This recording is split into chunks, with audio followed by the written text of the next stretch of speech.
could almost taste the effervescence more. Try another little piece. Is it another bit of brie? Another bit. So that's the plonk of the week, I should call it. That's going to come up on Saturday, every single Saturday evening at 7 o'clock. We're going to be putting out later on this morning what it is that we're going to be drinking. I think it's going to be a Cremant, which is a sort of slightly lesser version of champagne, but very good one, coming up from southern France. So we'll bring you that with Chris Walkie on Saturday. Now, I'm delighted to say we've been trying to get her on the show for a long time, and finally it's taken about 4 weeks to do it. Ellie Hodges is here. Very good morning to you, Ellie. Thank you very much for joining us. You've got a great story to tell us, and I really want you to take your time to tell it as well. You're involved with an organisation called Students for Reform, set up for younger people who want to, put their weight behind reform. I mean, reform, which is, all over the news yesterday. Suella Braverman, the latest recruit, 8 MPs now, going from strength to strength. People seem to, I think, have the wrong impression sometimes about reform because they think that, it's a party of kind of, former Tories, old people who have just decided they've had enough of the Tories, they want to come. But there's a lot of young people who are supporters of reform, aren't there? Yeah, so this specific story was, so I'm not directly involved in Students for Reform, but the people that are involved reached out to me and said, so they tried to set up a society, which is kind of a branch of Students for Reform, which was set up by Reform to kind of counter the left-wing nature of universities. And they set it up and they immediately got loads of backlash for it, but it was threats, like death threats, harassment, thousands and thousands of these comments on Instagram posts, and they were really, really threatening. And it got to a point where they have a Freshers' Fair coming up this Thursday, and they're really concerned for their safety because some of the comments were really, really awful. I mean, stuff like, "I'll jump off a pier, guys." What else was there? I've got some stuff here. Yeah, public Instagram comments included, "You're all going to get jumped at Freshers. Hope you get set on fire. Can't wait for the meet, the society post, so I know who I'm throwing eggs at." I mean, and who are these people coming up with all this stuff? So these are just students of the university. So I was trying to figure out, okay, why are they saying these things? Is it because this is what lecturers are telling them, and this is the behaviour they think is normal? Because they were saying this on public accounts as well. So they're clearly not worried about people finding out who they are because they're saying this very publicly.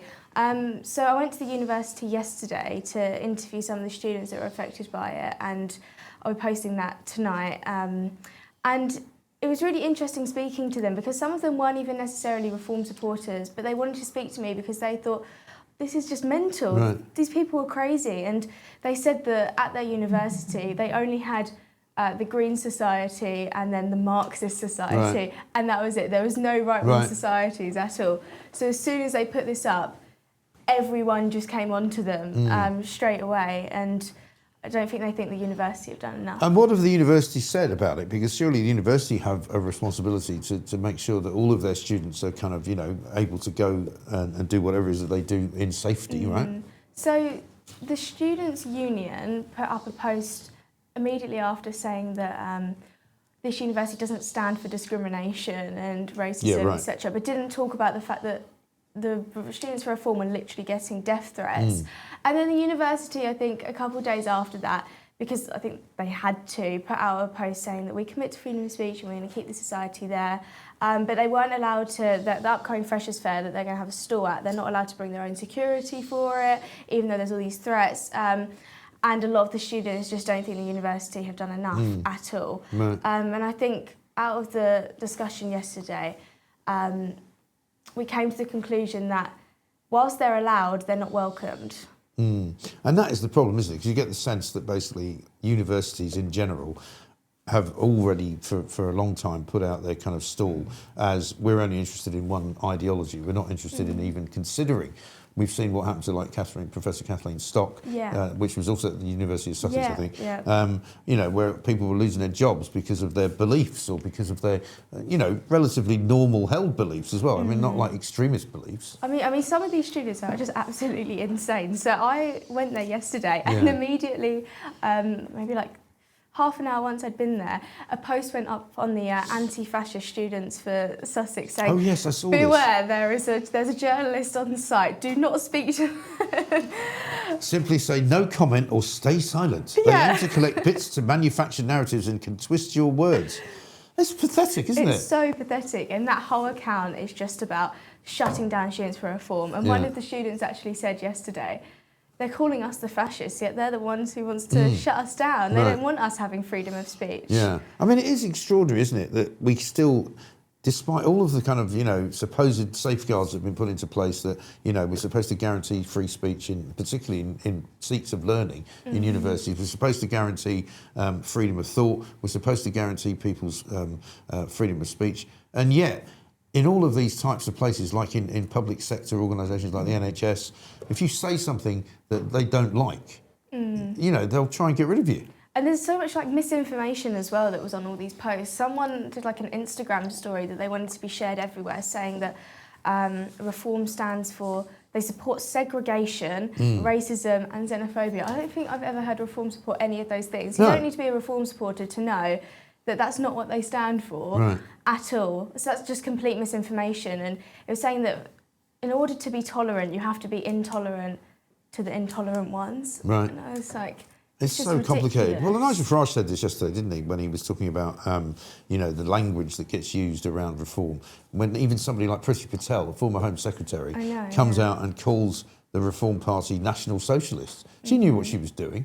And that is the kind of thing that leads, I suppose, the impressionable idiots who go to university thinking that that's okay to say. It's become normalised as well to just use that kind of language. And the more you use words like racism, xenophobia, whatever it is, it cheapens the word and it has less value if you're using it all the time for things that aren't even what you're saying they are.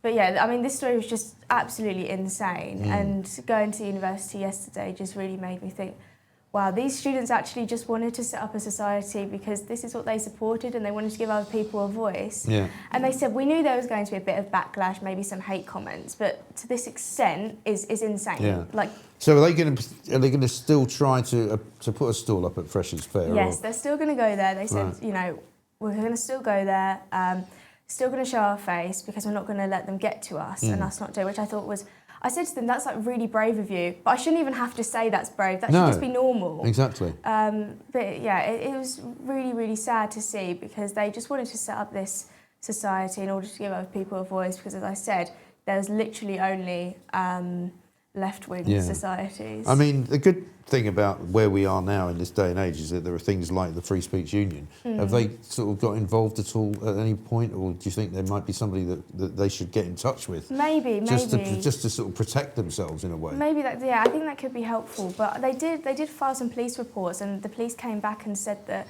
they can't do anything about it because they can't identify the people that have put the comments, even though some of the comments literally had the first and second name on them. Well, even though they've been making comments on social media where they've managed to lock people up for making comments on social media. Exactly. So it's one rule for one, another for a different group of people. That's the trouble, isn't it? I mean, that is absolutely and utterly ridiculous.